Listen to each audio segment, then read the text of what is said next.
সুপ্রিয় দর্শক, দেশ এবং দেশের বাইরে, কাছে কিংবা দূরে যে যেখান থেকে খামার টিভি দেখছেন, সুপ্রিয় দর্শক, আজকে একটি নতুন পর্বে আপনাদের সামনে হাজির হয়েছি। সুপ্রিয় দর্শক, দেখতে পাচ্ছেন এটি কিন্তু একটি ঘাসের জমি। এই ঘাসটি হলো যে ঘাস আপনাদের দেখানোর জন্য নিয়ে এসেছি, এটি হলো নেপিয়ার ঘাস। সুপ্রিয় দর্শক, এই নেপিয়ার ঘাসের যে ভিডিও কেন করছি আপনাদের বলে রাখা প্রয়োজন। অনেকেই জানতে চান যে এই একটা গাভীর জন্য, একটা গরুর জন্য কতটুকু ঘাসের জমির প্রয়োজন। ঘাস গবাদি পশুর জন্য অত্যন্ত গুরুত্বপূর্ণ একটি খাদ্য, যা গবাদি পশুর যে পুষ্টির যে চাহিদা নিবারণ করে থাকে। এই জন্যই আপনাদের এই ভিডিও করার উদ্দেশ্য। সুপ্রিয় দর্শক, দেখতে থাকুন সম্পূর্ণ ভিডিও, সাথেই থাকুন। সুপ্রিয় দর্শক, গরু আকৃতি ভেদে, অর্থাৎ বড় গরু এবং ছোট গরু এগুলো কিন্তু এক পরিমাণ খাদ্য খায় না, অর্থাৎ ঘাস কিন্তু একই পরিমাণে খায় না। সাধারণত বড় আকৃতির যে গরু, সেটি কিন্তু তার দেহের যে 2% যে কাঁচা ঘাস সেটি খেয়ে থাকে। অর্থাৎ এই গবাদি পশুর যে ঘাসটি আপনারা দেখতে পাচ্ছেন, এটি হলো সেই নেপিয়ার হাইব্রিড যে নেপিয়ার। এটি কিন্তু অত্যন্ত পুষ্টি মানের একটি ঘাস।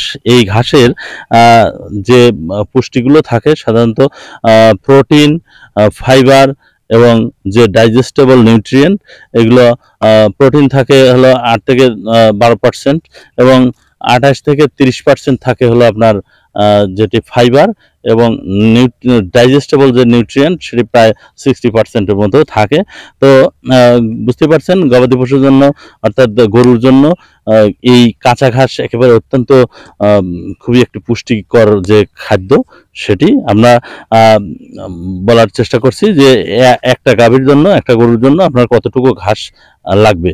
সাধারণত আমরা যে ঘাসগুলো এটি দেখতে পাচ্ছি, এই ধরনের ঘাস অর্থাৎ নেপিয়ার ঘাসগুলো আপনার একটি গাভীর জন্য প্রায় 5 থেকে 6% যে জমি, সেটি আপনার যদি থাকে তাহলে একটা গাভী সারা বছরে যতটুকু ঘাসের প্রয়োজন আপনারা মেটাতে পারবেন। সুপ্রিয় দর্শক, আপনাকে বলে রাখা ভালো যে গাভীর মুখে দিলে ঘাস দুধ পাবেন 12 মাস। এটি কিন্তু সেই লাইভস্টক যে প্রাণী সম্পদের কথা, যে গাভীর মানে ঘাস হলো প্রধান খাদ্য। অর্থাৎ গাভীকে যত ঘাস দিবেন আপনার দুধ পাবেন পরিমাণ মতো, এবং দেখা যায় বাছুরও আপনার যে পরিপুষ্ট, যে গাভীর বাছুর পরিপুষ্ট হবে। এবং অনেক সময় দেখা যায় যে অনেকে মোটাতাজাকরণ করেন। এই কাঁচা ঘাস দিলে সাধারণত আপনার অন্যান্য যে দানাদার খাদ্য সেটির পরিমাণও কিন্তু কম লাগবে।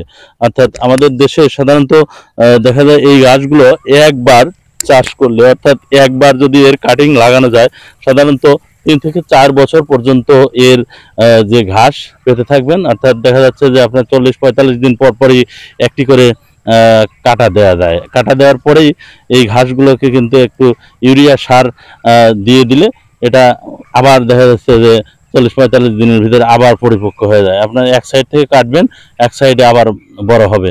এভাবে যদি আপনি এই ঘাসগুলো খাওয়ান, অর্থাৎ যে নেপিয়ার ঘাস, এটিতে আপনার গবাদি পশু সুস্থ থাকবে এবং আপনার গাভীর দুধ পর্যাপ্ত পরিমাণে হবে। এবং আপনার যদি মোটাতাজাকরণ যদি গরু থাকে, অর্থাৎ এরে বাছুর, এরে সার যেটাই থাকুক, আপনার দেখা যাবে যে আপনার যে মাংস সেটি কিন্তু খুব ভালো পরিমাণে গ্রোথ আসবে।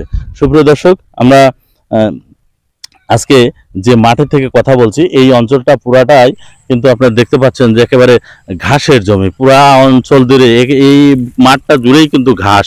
যে ঘাসটি দেখতে পাচ্ছেন এটি কিন্তু নেপিয়ার ঘাস। এই নেপিয়ার ঘাস এই এলাকায় একেবারে অত্যন্ত জনপ্রিয় একটি ঘাস, কারণ এই অঞ্চলটায় পানি ওঠে না। অনেক সময় দেখা যায় পানি উঠলে আপনার সাধারণত যে ঘাসের জমি, যদি ঘাসের জমিতে পানি ওঠে গোড়ায় পানি থাকে, কিন্তু ঘাস যদি বড় হয় তাহলে কিন্তু পানি নেমে গেলে সেটা কিন্তু আবার কেটে ফেলা যায়। অনেকেই দেখা যায় বর্ষার সময় ঘাসের জমিতে যদি পানি আসে, সেই ঘাস যদি কেটে ফেলা হয়, ওইটা কিন্তু ওই মোথা যেটা থাকে সেটা কিন্তু পচে যায়। যার জন্য আপনারা কি করবেন, পানি যদি জমে সেসব জমিতে সাধারণত ওই সময় ঘাস কাটবেন না, পানি চলে যাওয়ার পরে কেটে দিলে আবার দেখা যায় ওখান থেকে আবার কুশিকা যাবে, তখন আপনার জমিতে আবার ঘাসে পরিপূর্ণ হয়ে যাবে। এভাবে আপনি রাউন্ডলি 12 মাস এই ঘাস আপনি চাষ করলে, একবার চাষ করলে 12 মাস আপনার নিশ্চিন্তে একটি জমি থেকে একটা গবাদি পশুর জন্য, একটা গরুর জন্য এখান থেকে ঘাস পাবেন এবং আপনার গবাদি পশু সুস্থ থাকবে। ঘাস আমাদের দেশের গবাদি পশুর একেবারে প্রধান খাদ্য। সুপ্রিয় দর্শক, যেটি বলার চেষ্টা করছিলাম যে আপনারা অনেকে জিজ্ঞেস করে থাকেন একটি গরুর জন্য কতটুকু ঘাসের প্রয়োজন। আমরা আপনাদের বলে দিয়েছি যে একটি গাভীর জন্য, একটি গরুর বড় আকৃতির যে গরু, সেটি জন্য একটা গাভীর জন্য একেবারে 5 থেকে 6% যদি ঘাস থাকে, তাহলে আপনি একটি গরু আরামায়েসে সারা বছরে লালন পালন করতে পারবেন। আরও যদি আপনার যদি যে পরিমাণ গরুই থাক, আপনি সেই পরিমাণ দিয়ে গুণ দিলেই, অর্থাৎ দেখা গেল 2টা থাকলো, আপনার গাভী যদি 2টা থাকে, দেখা যাচ্ছে আপনার 10% ঘাসের প্রয়োজন। 3টা থাকলে আপনার 15% ঘাসের প্রয়োজন। 4টে থাকলে আপনার 20%, অর্থাৎ দেখা যাচ্ছে যে আপনার এইভাবে প্রতিটি গাভীর জন্য 5% করে ধরলে আপনার যতগুলো গাভী থাক এই মাপে যদি আপনি ঘাস চাষ করে থাকেন, তাহলে আপনার ঘাসের অভাব হবে না। অর্থাৎ যদি আপনি গবাদি পশু লালন পালন করতে চান, তাহলে প্রথমেই আপনাকে যেটি খেয়াল রাখতে হবে সেটি হলো কাঁচা ঘাস আপনার আছে কিনা। কাঁচা ঘাস ছাড়া আপনি কখনোই এই গরু পালতে আসবেন না। তো যারাই খামার করতে চান, অন্ততপক্ষে আগে ঘাস লাগান, তারপরে আপনার খামারের চিন্তা করুন, অর্থাৎ গবাদি পশু লালন পালনের চিন্তা করুন। সুপ্রিয় দর্শক, আজকের এই ভিডিও সব আপনার ভালো লাগলে চ্যানেলটিকে সাবস্ক্রাইব করে লাইক, কমেন্ট এবং শেয়ার করবেন। আর যদি নতুন নতুন এরকম ভিডিও পেতে চান, তাহলে একটি লাইক করে সাথেই থাকবেন। আর অন্য একটি পর্বে আপনাদের সামনে আবারও হাজির হব। জানেন যে খামারি টিভি সবসময় দেশের কৃষি এবং কৃষ্টি নিয়ে কথা বলে। দেশের যে কৃষি, প্রত্যন্ত অঞ্চলের যে কৃষি চিত্র এবং কৃষকের গল্পকথা কাহিনী সবকিছু নিয়েই খামারি টিভির আয়োজন। আজকের মতো এখানেই বিদায় নিচ্ছি আমি, আনিসুজ্জামান। নতুন কোনো পর্বে, নতুন কোনো জায়গায় আবারও দেখা হচ্ছে। ততক্ষণ পর্যন্ত সাথেই থাকুন। আল্লাহ হাফেজ, ভালো থাকবেন সবাই। আসসালামু আলাইকুম ওয়া রাহমাতুল্লাহি ওয়া বারাকাতুহু।